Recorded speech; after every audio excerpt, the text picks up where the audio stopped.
Telangana capital news కి స్వాగతం. బులెటిన్ల ముందుగా హెడ్లైన్స్. బైడెన్ కు తీవ్రమైన ప్రోస్టేట్ క్యాన్సర్, ఎముకలకు పాకిన వ్యాధి.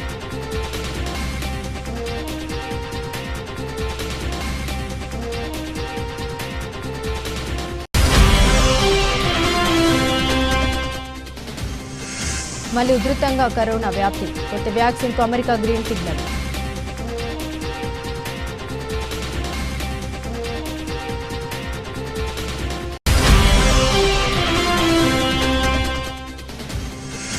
అమరాబాద్ లో ముఖ్యమంత్రి పర్యటన, బీఆర్ఎస్ నాయకుల ముందస్తు అరెస్టులు.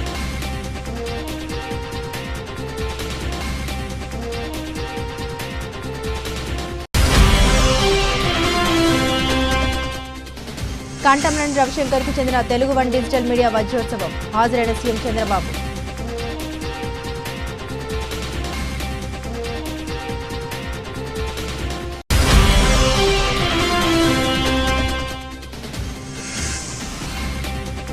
తిరుమల శ్రీవారి భక్తులకు అలర్ట్, ఆర్జిత సేవ టికెట్ల కోటా విడుదల.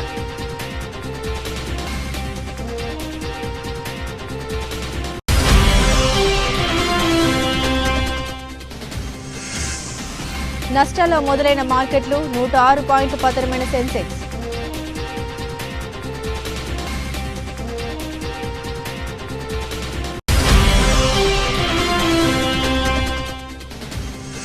ఢిల్లీ క్యాపిటల్స్ ఓటమి, ప్లే ఆఫ్స్ కు గుజరాత్ టైటాన్స్.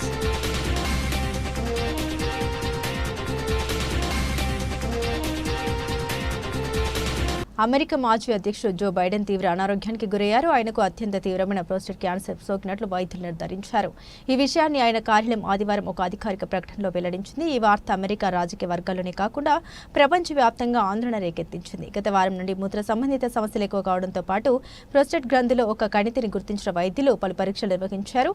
ఈ పరీక్షల అనంతరం గత శుక్రవారం జో బైడెన్ కు ప్రోస్టేట్ క్యాన్సర్ ఉన్నట్లు తేలిందని ఆయన కార్యాలయ ప్రతినిధులు తెలిపారు. వ్యాధి తీవ్రతను సూచించే గ్లీజర్ స్కోర్ 9 గ్రేడ్ గ్రూప్ 5 గా ఉందని, క్యాన్సర్ కణాలు ఎముకలకు కూడా విస్తరించాయని మెటాస్టాటిస్ ప్రకటనలో పేర్కొన్నారు. అయితే ఈ క్యాన్సర్ హార్మోన్లకు స్పందించే తత్వం కలిగి ఉండడం కొంత ఊరటనిచ్చే అంశమని, దీనివల్ల సమర్థవంతమైన చికిత్స అందించేందుకు వీలు ఉంటుందని వైద్యులు భావిస్తున్నట్లు సమాచారం.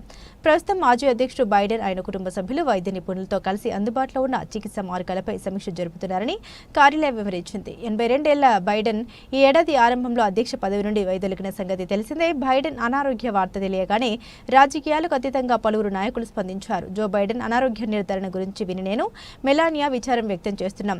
జిల్ కుటుంబ సభ్యులకు మా ప్రగాఢ సానుభూతి తెలియజేస్తున్నాం. జో త్వరగా విజయవంతంగా కోలుకోవాలని ఆకాంక్షిస్తున్నాం అని ట్రూత్ సోషల్ మాధ్యమంలో ట్రంప్ పోస్టు చేశారు. బైడెన్ త్వరగా కోలుకోవాలని మాజీ అధ్యక్షుడు బరాక్ ఒబామా ఆకాంక్షించారు. బైడెన్ అధ్యక్షుడిగా ఉన్న సమయంలో ఉపాధ్యక్షురాలిగా పనిచేసిన కమలా హ్యారిస్ కూడా స్పందిస్తూ జో ఒక యోధుడు, ఈ సవాలును కూడా ఆయన ఎప్పట్లాగే ధైర్యంగా ఎదుర్కొంటారని నాకు తెలుసని ఎక్స్లో పోస్టు చేశారు. మాజీ అధ్యక్షుడు బరాక్ ఒబామా సైతం బైడెన్ త్వరగా కోలుకోవాలని ఆకాంక్షించారు. డెమోక్రటిక్ పార్టీ చట్టసభ సభ్యుడు రో ఖన్నా కూడా స్పందిస్తూ ఇటీవల నిర్ధారణ క్యాన్సర్ను ఓడించడానికి జో బైడెన్ ఆయన కుటుంబం కోసం ప్రార్థిస్తున్నాను. ఆయన జిల్ ఎప్పుడు పోరాట యోధులే. ఈ సవాల్ను కూడా వారు ధైర్యంగా హుందాగా ఎదుర్కొంటారని నాకు నమ్మకం ఉందని ఎక్స్లో పేర్కొన్నారు. గతంలో బైడెన్ అధ్యక్షుడిగా ఉన్న సమయంలో కూడా ఆయన ఆరోగ్యం, మానసిక చురుకుదనంపై పలు ప్రశ్నలు తలెత్తాయి. చాలా మంది డెమోక్రాట్లు కూడా ఆశ్చర్యం, నిరాశ వ్యక్తం చేసిన సందర్భాలు ఉన్నాయి. కాగా బైడెన్ కుమారుడు బైడెన్ 2015 క్యాన్సర్తో మరణించిన విషయం విదితమే. అప్పటి నుండి బైడెన్ మొదటి ఉపాధ్యక్షుడిగా బరాక్ ఒబామా హయాంలో, ఆ తర్వాత 2021 నుండి అధ్యక్షుడిగా క్యాన్సర్ నివారణకు మూన్ షాట్ కార్యక్రమానికి నాయకత్వం వహిస్తున్నారు. ఇప్పుడు ఆయన స్వయంగా క్యాన్సర్ బారిన పడడం విచారకరం.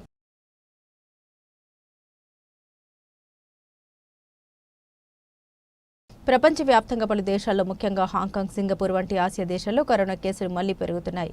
గత కొన్ని వారాలుగా ఇన్ఫెక్షన్ల సంఖ్య గణనీయంగా పెరగడమే కాకుండా ఆసుపత్రుల్లో చేరేవారి సంఖ్య కూడా అధికమవుతుండడం ఆందోళన కలిగిస్తుంది. బ్లూంబెర్గ్ నివేదిక ప్రకారం ఈ నగరాల్లో కోవిడ్ కేసులు, ఆసుపత్రి చేరికలు, మరణాలు కూడా పెరుగుతున్నట్టు తెలుస్తుంది. వ్యాక్సిన్ల ద్వారా లభించిన రోగ నిరోధక శక్తి క్రమం తగ్గడం, LP81 XFC వంటి కొత్త వేరియంట్ల వ్యాప్తి దీనికి కారణంగా నిపుణులు భావిస్తున్నారు. దీంతో ప్రజలు ముందు జాగ్రత్తగా కరోనా బూస్టర్ డోస్ తీసుకోవాలని, ఫ్లూ మాదిరిగానే కోవిడ్ వ్యాక్సిన్ కూడా పరిగణించాలని సూచిస్తున్నారు. ఈ నేపథ్యంలోనే పెరుగుతున్న ముప్పును దృష్టిలో ఉంచుకొని America food and drug administrations Novavax సంస్థ అభివృద్ధి చేసిన కొత్త వ్యాక్సిన్ కు ఆమోదం తెలిపింది. అమెరికాకు చెందిన అంటువ్యాధుల నిపుణుడు డాక్టర్ మార్క్ ఈరూ ప్రకారం ప్రస్తుతం ప్రపంచవ్యాప్తంగా LP8.1 వేరియంట్ కారణంగా కేసులు అధికమవుతున్నాయి. నమోదవుతున్న కేసుల్లో సుమారు 70% ఈ వేరియంట్ వల్లేనని, మరో 9% కేసులకు మార్పులకు XFC వేరియంట్ కారణమని ఆయన తెలిపారు. ఒమిక్రాన్ అసలు వేరియంట్ స్థానంలో దాని ఉప వేరియంట్లు వ్యాప్తిలో ఉన్నాయని పేర్కొన్నారు. ఈ కొత్త వేరియంట్లు తీవ్ర ప్రాణాంతకమైనవి కానప్పటికీ తగిన నిరోధక శక్తి వల్ల సులభంగా వ్యాప్తి చెందుతున్నాయని నిపుణులు చెబుతున్నారు. ఏప్రిల్ నుండి LP8.1 వేరియంట్ UK, ఆస్ట్రేలియా సహా అనేక దేశాల్లో ప్రభావం చూపుతుంది. ప్రపంచ ఆరోగ్య సంస్థ WHO జనవరిలోనే LP8.1ను అండర్ మానిటరింగ్ వేరియంట్గా గుర్తించింది. ప్రజలు అప్రమత్తంగా ఉంటూ అవసరమైన జాగ్రత్తలు తీసుకోవాలని నిపుణులు హెచ్చరిస్తున్నారు.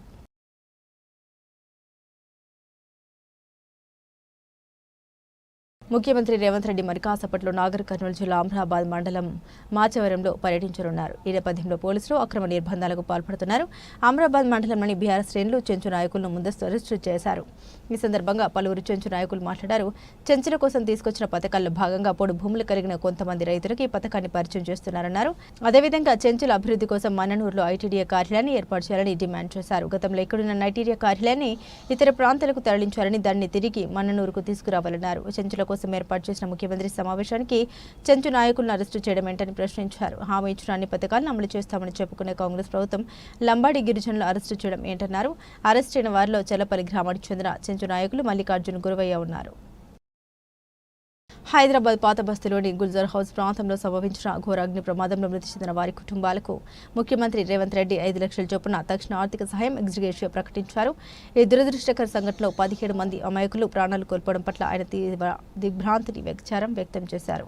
మృతుల ఆత్మకు శాంతి చేకూరాలని ప్రార్థిస్తూ వారి కుటుంబ సభ్యులకు తన ప్రగాఢ సానుభూతిని వ్యక్తపరిచారు. ప్రమాద వార్త తెలిసిన వెంటనే ముఖ్యమంత్రి రేవంత్ రెడ్డి హుటాహుటిన స్పందించారు. అగ్నిమాపక పోలీసు ఉన్నతాధికారులతో ఫోన్లో మాట్లాడి సహాయక చర్యల పురోగతిని ఎప్పటికప్పుడు ఆరా తీశారు. రేవంత్ రెడ్డి ఘటనా స్థలంలో సహాయక చర్యల్ని వేగవంతం చేయాలని, క్షతగాత్రులకు మెరుగైన వైద్య సేవలు అందించాలని అధికారులను ఆదేశించారు. ఈ దుర్ఘటనపై సమగ్ర విచారణ జరిపి ప్రమాదానికి గల కారణాలను లోతుగా దర్యాప్తు చేయాలని స్పష్టం చేశారు. భవిష్యత్తులో ఇలాంటి దుర్ఘటన పునరావృతం కాకుండా పటిష్టమైన నివారణ చర్యలు చేపట్టాలని, ప్రజల్లో భద్రతా ప్రమాణాలపై అవగాహన కల్పించాల్సిన ఆవశ్యకతను నొక్కి చెప్పారు. క్షతగాత్రులకు అందుతున్న వైద్య సహాయంపై ముఖ్యమంత్రి ప్రత్యేక దృష్టి సారించారు. అందులో ఉన్న మంత్రులు, ఉన్నతాధికారులు తక్షణమే ఘటనా స్థలానికి చేరుకొని పరిస్థితిని సమీక్షించాలని, బాధితులకు అన్ని విధాల అండగా నిలవాలని సూచించారు. కొందరు బాధితుల కుటుంబ సభ్యులతో నేరుగా ఫోన్లో మాట్లాడిన ముఖ్యమంత్రి వారికి ధైర్యం చెప్పి ప్రభుత్వం అన్ని విధాలు ఆదుకుంటుందని భరోసా ఇచ్చారు. ఈ ప్రమాదంలో అగ్నిమాపక సిబ్బంది చూపిన ధైర్య సాహసాలను ముఖ్యమంత్రి ప్రశంసించారు. ప్రాణాలకు తెగించి మంటలో చిక్కుకున్న సుమారు 40 మందిని వారు సురక్షితంగా కాపాడగలిగారని తెలిపారు. వారి సకాల స్పందన వల్ల మరిన్ని ప్రాణ నష్టం జరగకుండా నివారించగలిగామని అన్నారు. ప్రభుత్వం బాధితులందరికీ అండగా ఉంటుందని, వారికి అవసరమైన సహాయ సహకారాలు అందిస్తుందని సీఎం రేవంత్ రెడ్డి పునరుద్ఘాటించారు. ఎకానమీ సృష్టికి చిరునామాగా తెలుగు జాతి ఉంటుందని నాలెడ్జ్ అకాడమీ ఎంటర్‌ప్రెన్యూర్ తెలుగు ప్రజలు ముందుండాలని ముఖ్యమంత్రి చంద్రబాబు నాయుడు ఆకాంక్షించారు. ఎన్ని జన్మలైనా తాను తెలుగు జాతిలోని పుట్టి సేవ చేయాలని కోరుకుంటున్నామని అన్నారు. హైదరాబాద్లో ఆదివారం నాడు కంఠంనేని రవిశంకర్కు చెందిన తెలుగు వన్ డిజిటల్ మీడియా వజ్రోత్సవంలో సీఎం చంద్రబాబు పాల్గొన్నారు. జ్యోతి ప్రజ్వలన చేసి కార్యక్రమాన్ని ప్రారంభించారు. అనంతరం ప్రసంగించారు Babu. Telugu one digital media ప్రయాణం 2000 సంవత్సరంలో ప్రారంభమై నేడు 400 ఛానల్స్తో ప్రతి దేశంలో ఉంది. రవిశంకర్ మంచి కృషి పట్టుదలతో ఉన్నారు. నేను విజన్ రూపొందిస్తే దానికి సమానంగా ఆయన కూడా ఛానల్ అభివృద్ధిలో విజన్ రూపొందించుకొని ముందుకెళ్తున్నారు. ఒకప్పుడు ఆకాశవాణి తప్ప ఏమీ ఉండేవి కాదు. తర్వాత వార్తాపత్రికలు వచ్చాయి. తర్వాత సమాజంలోకి ఎలక్ట్రానిక్ మీడియా వచ్చింది. 2003లో అలిపిరిలో నాపై మావోయిస్టులు దాడి చేశారు. అప్పుడు ఒక జెమిని మాత్రమే ఉంది, కానీ ఇప్పుడు అనేకంగా ఉన్నాయి. రవిశంకర్ లాంటి వ్యక్తులు అనేక ఛానల్స్ తీసుకొచ్చారు. ప్రస్తుతం ఇంట్లోనే కూర్చొని ఛానల్ పెట్టుకున్న ఆదాయాన్ని కూడా పొందే అవకాశం వచ్చింది. న్యూస్ పేపర్కు సర్క్యులేషన్, శాటిలైట్ ఛానల్కు టీఆర్పీ, యూట్యూబ్ ఛానల్కు వ్యూస్, సబ్స్క్రైబ్స్ ఉంటాయి. తెలుగు వన్ ఛానల్ ఇప్పటివరకు 55 బిలియన్ వ్యూస్, 120 మిలియన్ల సబ్స్క్రైబర్స్ ఉన్నారు.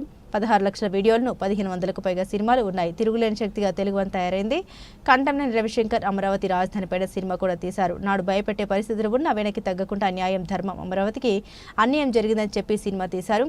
సెన్సార్ పేరుతో విడుదల కానివ్వకుండా చేస్తే యూట్యూబ్లో వదిలారు. 2000 మంది పేదలకు ఉచితంగా ఆపరేషన్లు చేయించారు. ఆయన సేవ కార్యక్రమాల పట్ల అభినందన తెలుపుతున్నాను. తెలుగు వన్ స్ఫూర్తి పురస్కార గ్రహీతలకు అభినందన తెలుపుతున్నానని బాబు అన్నారు. ఏది చేయాలన్నా విశ్వసనీయత అవసరం. ఎన్జీఓ మీడియాకు విశ్వసనీయత ఉండాలి. స్వాతంత్రోద్యమ సమయంలో పత్రికలు, జర్నలిస్టు కీలక పాత్ర పోషించారు. కానీ ఇప్పుడు పోటీ ప్రపంచంలో విలువలు పడిపోతున్నాయి. సోషల్ మీడియాతో ఎంత లాభం ఉందో అంత నష్టం ఉంది. సోషల్ మీడియాను వేదికగా తీసుకుని వ్యక్తిత్వ హరణ, తప్పుడు సమాచారానికి పాల్పడుతున్నారు. దీనిపై నియంత్రణ అవసరం. ఇళ్లలో ఉండే ఆడబిడ్డల వ్యక్తిత్వాన్ని హననం చేస్తే సమాజానికి హాని కలుగుతుంది. కేంద్ర రాష్ట్ర ప్రభుత్వాలు నిష్పక్షపాత మీడియాను ప్రోత్సహించే అంశంపై ఆలోచిస్తాయి. దుర్మార్గపు ఆలోచన చేసేవారిని నియంత్రించాల్సి ఉంది అని బాబు అన్నారు. పాలకవీడు మండలం బెట్టేతండ మరియు జాన్బహాడ్ గ్రామంలో ఎత్తిపోతల పనులను పరిశీలించారు రాష్ట్ర నీటిపారుదల పౌర సరఫరాల మంత్రి ఉత్తమ్ కుమార్ రెడ్డి. ఈ సందర్భంగా మంత్రి ఉత్తమ్ కుమార్ రెడ్డి మాట్లాడారు. నీటి లభ్యత ఉన్న ప్రతి చోట ఎత్తిపోతల పథకాన్ని నిర్మించి కొత్త ఆయకట్టును సాగులోకి తేవాలన్నది ప్రభుత్వ సంకల్పంగా పెట్టుకుని ముందుకు పోతున్నామన్నారు. అందులో భాగంగానే మూసి నీటితో ఇది పూర్తయితే బెట్టేతండ, పాడేతండ, సజ్జాపురం తదితర గ్రామాలకు చెందిన 2041 ఎకరాలు సస్యశ్యామలంగా మారుతాయని ఆయన తెలిపారు. బెట్టేతండ వద్ద ఎత్తిపోతల పథకాన్ని నిర్మిస్తున్నామన్నారు. 2176 మంది రైతాంగానికి లబ్ధి చేకూర్చనున్న ఈ ఎత్తిపోతల పథకం మీద ప్రభుత్వం 33.83 కోట్లు ఖర్చు పెడుతుందన్నారు. అంటే 1 ఎకరాకు 1,66,000 ఖర్చు పెట్టి కొత్త ఆయకట్టును సద్యంలోకి తీస్తున్నట్లు ఆయన వివరించారు. పైగా ఈ ఎత్తిపోతల పథకం పూర్తయితే లబ్ధి పొందేది పెద్ద సంఖ్యలో గిరిజన రైతులని ఆయన చెప్పుకొచ్చారు. ఈ ఎత్తిపోతల పథకాన్ని యుద్ధ ప్రాతిపదికన పూర్తి చేసేందుకు గాను ఇప్పటికే భూసేకరణ పూర్తి చేసి భూ నిర్వాసితులకు నగదు చెల్లించినట్లు ఆయన తెలిపారు. పనులు వేగవంతంగా పూర్తి చేసి ఆగస్టు మాసాంతానికి నీరు అందిస్తామని మంత్రి ఉత్తమ్ కుమార్ రెడ్డి స్పష్టం చేశారు. ఇది మన హయాంలోనే బెట్టెతండ, పాడెతండ, సజ్జాపురం గ్రామాలకి 2041 ఎకరాలకి నిర్మాణంలోనే లిఫ్ట్. మీ అందరూ తెలుసు మూసీ నది ఈ నీళ్లతో ఇక్కడ మరి పొలాలకు నీళ్ళు ఇవ్వడానికి ఈ లిఫ్ట్ నిర్మాణం చేస్తున్నాం. మొత్తం లిఫ్ట్ ఖర్చు 33.83 కోట్ల రూపాయలు. దీనివల్ల 2041 ఎకరాలకి నీళ్లు పారబోతున్నాయి. అంటే ఒక్కొక్క ఎకరానికి ప్రభుత్వం ఖర్చు పెడుతున్న సొమ్ము 1,66,000 ఈ లిఫ్ట్ ద్వారా. దీని కింద లబ్ధి పొందే రైతులు 2,176 మంది. అందులో గిరిజనులు 1,877. అంటే ఎక్కువ శాతం 2,176 మొత్తం రైతుల్లో గిరిజన రైతులు 1,877. ఎస్సీలు, దళితులు 34 మంది, బీసీలు 168 మంది, ఓసీలు 97 మంది. ఓకే, ఇది మరి 2,000. హనుమంతరావు ఎప్పటికి చేస్తావు? మరి ఇది ఇంకొన్ని మిషన్లు మ్యాన్ పవర్ పెట్టు. నువ్వు తెలుగులో పనిచ్చినావు. ఓకే, వార్ ఫుటింగ్ లో పూర్తి చేయాలి. ఓకే, సో వార్ ఫుటింగ్ లో పని పూర్తి చేసి ఆగస్టులో, అంటే ఇది మే, జూన్, జూలై, ఆగస్ట్ 3 నెలల్లో ఈ పనులు పూర్తి చేసి మరి ధన్యవాదాలు. విలేకరు మిత్రులందరూ ఇప్పుడు జాన్పాడ్ లిఫ్ట్ చూద్దాం. సరస్వతి పుష్కరాల సందర్భంగా త్రివేణి సంగమంలో పుణ్య స్నానాలు ఆచరించిన మాజీ మంత్రి మేడ్చల్ శాసనసభ్యులు చామకూర మల్లారెడ్డి. తెలంగాణ రాష్ట్రం అత్యంత ప్రతిష్టాత్మకంగా నిర్వహిస్తున్న సరస్వతి పుష్కరాలు జయశంకర్ భూపాలపల్లి జిల్లా దక్షిణ కాశీ కాళేశ్వరంలో సరస్వతి పుష్కరాల సందర్భంగా త్రివేణి సంగమంలో పుణ్య స్నానాలు ఆచరించడం జరిగింది. తదనంతరం కాళేశ్వర శ్రీ ముక్తేశ్వర స్వామి ఆలయంలో ప్రత్యేక పూజలు నిర్వహించి స్వామివారిని దర్శనం చేసుకోవడం జరిగింది. ఆలయ పురోహితులచే ఆశీర్వచనం స్వీకరించడం జరిగింది. ఈ కార్యక్రమంలో పిరిసాతిగూడ మాజీ మేయర్ జక్కా వెంకటరెడ్డి, ఉమ్మడి గట్కేసర్ మండల మాజీ జడ్పీటీసీ మంద సంజీవరెడ్డి, గట్కేసర్ సహకార bank director Chandupatla Dharmareddy, doctor Vishnuvardhan Reddy, Baddam Jaganmohan Reddy, BRS party ముఖ్య నాయకులు, కార్యకర్తలు ఉన్నారు. కేవలం 3 గంటల్లోనే ఆపరేషన్ సింధూర్తో భారత సైనికుల వీరోచిత పోరాట పటిమ, యావత్ భారతదేశం శక్తి సామర్థ్యాలను ప్రపంచానికి చాటి చెప్పామని ఇది భారత సైనికుల ఘన కీర్తిగా రాష్ట్ర దేవాదాయ శాఖ మంత్రి ఆనం రామనారాయణ రెడ్డి తెలిపారు. ఆపరేషన్ సింధూర్ విజయాన్ని గర్విస్తూ భారత సైనికుల పరాక్రమ వీరత్వాన్ని కొనియాడుతూ దేశభక్తికి ప్రతీకగా ఆత్మకూరు చరిత్రను నిలిచేలా ఆదివారం సాయంత్రం తిరంగ యాత్ర నిర్వహించారు. తిరంగ యాత్రను రాష్ట్ర దేవాదాయ శాఖ మంత్రి ఆనం రామనారాయణ రెడ్డి జెండా ఊపి ప్రారంభించారు. భారతదేశం కోసం ప్రాణాలు అర్పించిన యుద్ధ వీరుడు మురళీ నాయక్ పహల్గామ్ ఉగ్రవాదుల దాడిలో ప్రాణాలు కోల్పోయిన రాష్ట్రానికి చెందిన మధుసూదన్ రావు చంద్రమౌళి అమర్ రహే అంటూ భావోద్వేగంతో జోహార్లు అర్పిస్తూ మంత్రి ఆనం రామనారాయణ రెడ్డి తిరంగ యాత్రలో ముందుకు కదిలారు. వేలాదిగా తరలివచ్చిన ఆత్మకూరు నియోజకవర్గ ప్రజలు, యువత, ఎన్టీఏ కూటమి నాయకులు, కార్యకర్తలు, మహిళలు, అధికారులతో ఆత్మకూరు మున్సిపల్ కార్యాలయం నుండి Somasila road, BSR centre, bus stand road మీదుగా సత్రం సెంటర్ వరకు తిరంగ యాత్ర కొనసాగింది. మనమంతా ఒకటే, అందరూ భారతీయులనే దేశభక్తి ఉప్పొంగేలా భారత జాతీయ పతాకాన్ని రెపరెపలాడిస్తూ ప్రజలందరూ తిరంగ యాత్రలో ఉత్సాహంగా పాల్గొన్నారు. భారత్ మాతాకి జై, వందే మాతరం నినాదాలతో ఆత్మకూరు పట్టణం మారుమోగింది. ఉగ్రవాద సంస్థలు ఈ దేశాన్ని దోచుకోవడానికి ఈ దేశాన్ని కబళించడానికి, ఈ దేశాన్ని దోపిడీ చేసి దోచుకుని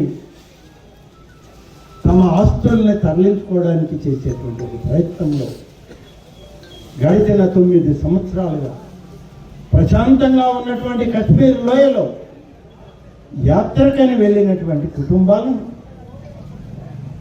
తలకి తుపాకీ పెట్టి భార్య ముందే భర్తని, బిడ్డల ముందే తండ్రిని, తల్లి ముందే కొడుకుని హతమార్చినటువంటి సంఘటన ఈ దేశంలో 27 మంది హతమయ్యారు అని అంటే ఎంత దుష్పరిణామాలు ఈ దేశానికి వచ్చాయో ఒకసారి ఆలోచించాం. అందుకే ఈరోజు దేశమంతా ఒక్కటిగా ఉంది. ఇటువంటి ఉగ్రవాదాన్ని మేము క్షమించము, రాజీ పడమని ఇవాళ భారతదేశ ప్రభుత్వం, దేశ ప్రధాని ఇవాళ అన్ని దేశాలకి చెప్పే ప్రయత్నం చేశారు. సర్దుకుపోయేటువంటి ధోరణి, మనస్తత్వం మంది, కానీ ఉగ్రవాదమే వాళ్ళకి కావలసినటువంటి. ఉగ్రవాదులు లేకపోతే ఆ దేశానికి మిలిటరీ లేదు. ఉగ్రవాదులు లేకపోతే ఆ దేశ మిలిటరీకి, ఆ దేశానికి ప్రభుత్వం లేదు, రాజకీయ నాయకులు లేరు. ఉగ్రవాదుల వల్లనే అక్కడ మిలిటరీ పరిపాలన, ఉగ్రవాదుల సహకారంతోనే ఆ దేశ ప్రభుత్వాలు ఇవాళ పరిపాలిస్తున్నాయి. అంటే ఉగ్రవాదం లేకపోతే ఆ దేశానికి మనుగడే లేదు. మళ్ళీ అన్నార్తులై భారతదేశానికి రావాల్సింది. ఇది అక్కడి పరిస్థితి.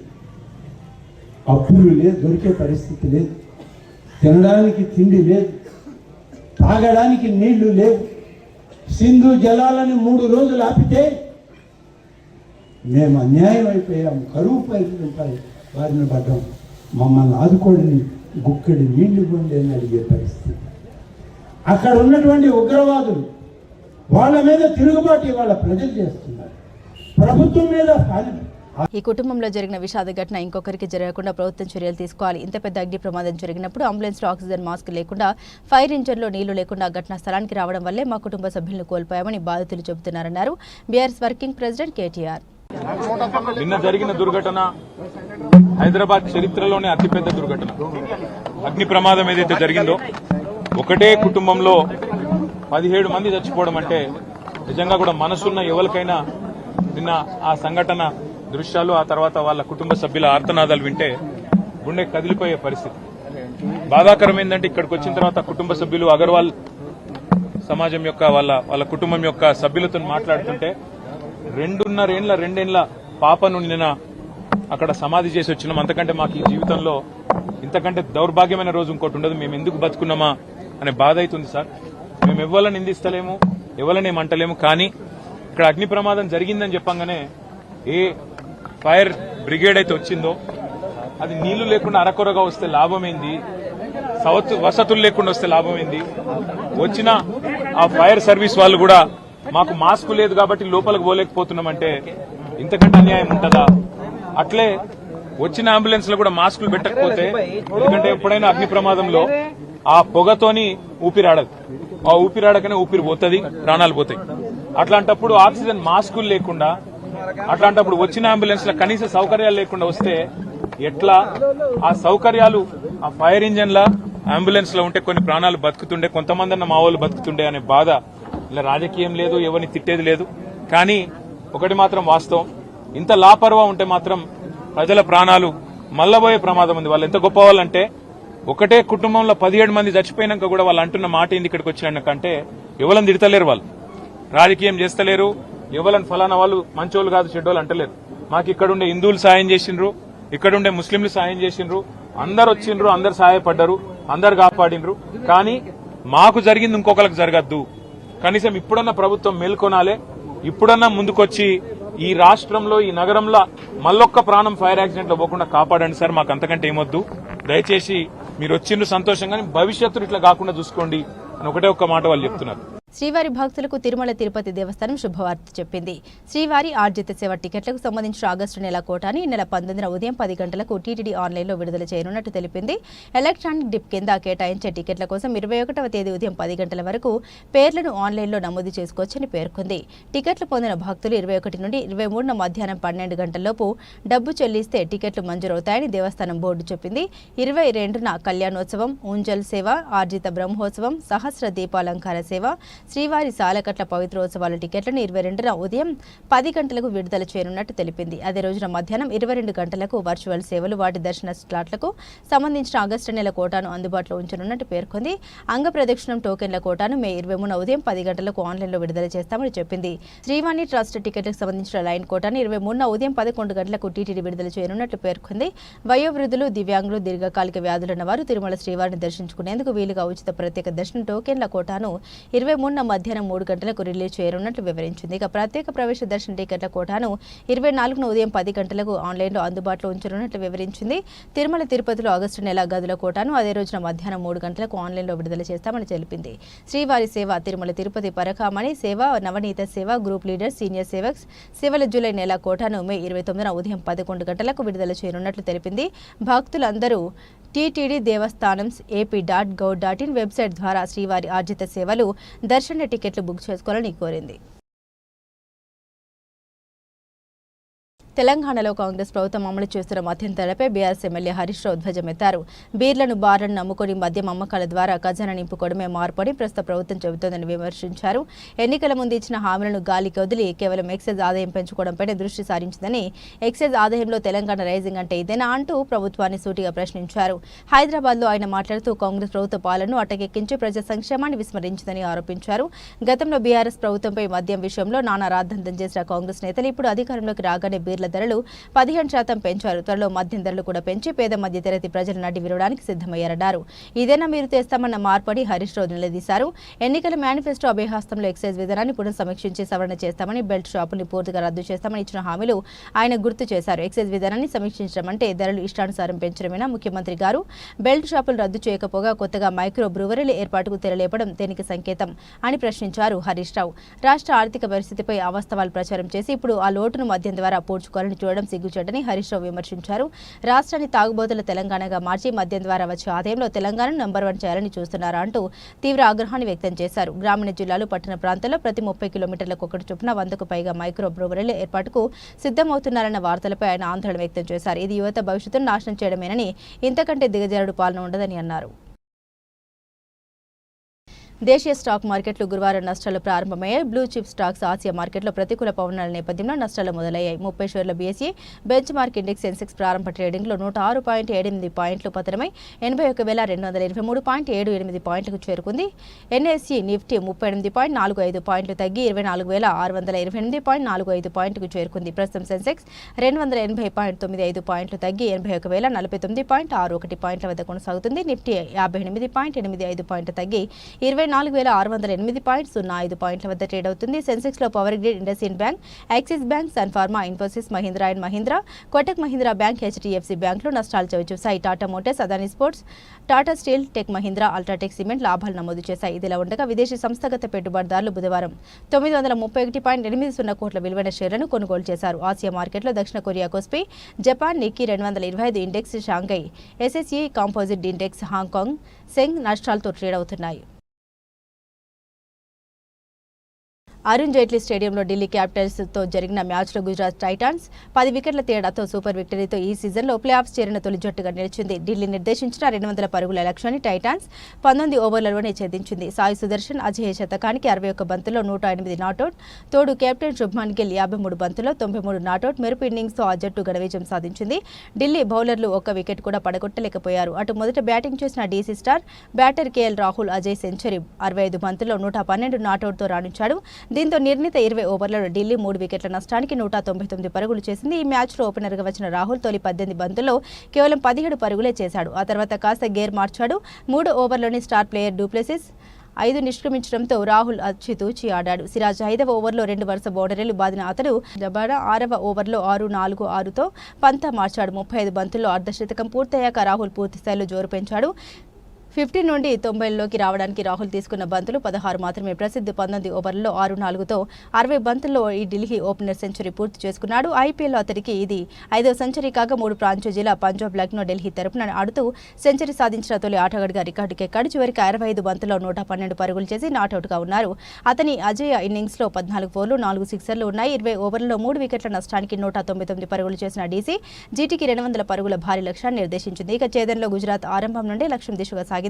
ఢిల్లీ కెప్టెన్ అక్షర్ వేసిన తొలి ఓవర్లోనే 10 పరుగులు రాగా నటరాజన్ రెండో ఓవర్లో సుదర్శన్ 4 బౌండరీలు బాదడంతో ఆ ఓవర్లో 20 రన్స్ వచ్చాయి. మరో ఎండ్లో కెప్టెన్ శుభ్మన్ గిల్ మొదటి క్రీజులో కుదురుకునేందుకు కాస్త సమయం తీసుకున్నాడు. దాంతో నెమ్మదిగా ఆడాడు. అక్షర్ 9వ ఓవర్లో బౌండరీతో సుదర్శన్ హాఫ్ సెంచరీ పూర్తి చేసుకున్నాడు. అదే ఓవర్లో గిల్ ఓ సిక్సర్ బాదాడు. ఆ తర్వాత చమిర ఓవర్లో బౌండరీతో గిల్ కూడా అర్ధశతకం సాధించాడు. ఇద్దరు అర్ధశతకాల తర్వాత బౌండరీలు సిక్సర్ల మూత మోగించారు. కుల్దీప్ యాదవ్ 18 ఓవర్లో సిక్సర్తో సాయి సుదర్శన్ ఐపీఎల్లో 2వ శతకాన్ని నమోదు చేశాడు. ఆఖరికి టైటన్స్ 19 ఓవర్లలోనే వికెట్ నష్టపోకుండా లక్ష్యాన్ని ఛేదించింది. ఈ విజయంతో గుజరాత్ ప్లేఆఫ్స్ బెర్త్ కూడా కన్ఫర్మ్ చేసుకుంది. అలాగే ఈ సీజన్లో ప్లేఆఫ్స్ చేరిన తొలి జట్టుగా నిలిచింది. ఇక ఢిల్లీ ఓటమితో గుజరాత్తో పాటు royal Challengers Bengaluru, RCB, Punjab Kings కూడా ప్లేఆఫ్స్కు అర్హత సాధించాయి.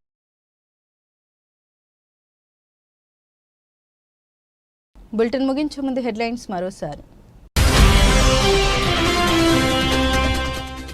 బైడెన్కు తీవ్రమైన ప్రోస్టేట్ క్యాన్సర్, ఎముకలకు పాకిన వ్యాధి.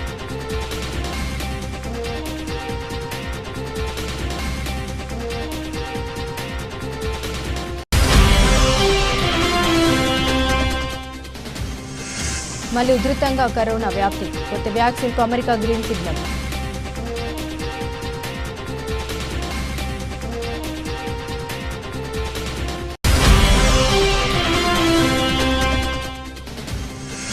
అమరాబాద్లో ముఖ్యమంత్రి పర్యటన, బీఆర్ఎస్ నాయకుల ముందస్తు అరెస్టులు.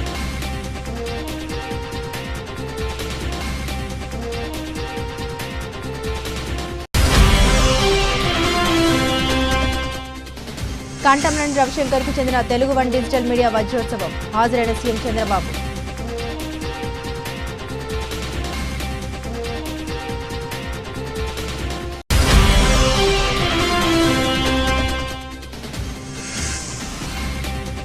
తిరుమల శ్రీవారి భక్తులకు అలర్ట్, ఆర్జిత సేవ టికెట్ల కోటా విడుదల.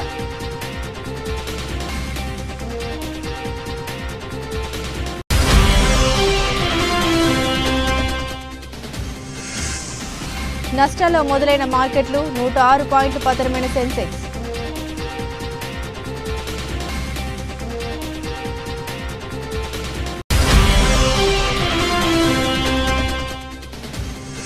ఢిల్లీ క్యాపిటల్స్ ఓటమి, ప్లేఆఫ్స్కు గుజరాత్ టైటాన్స్.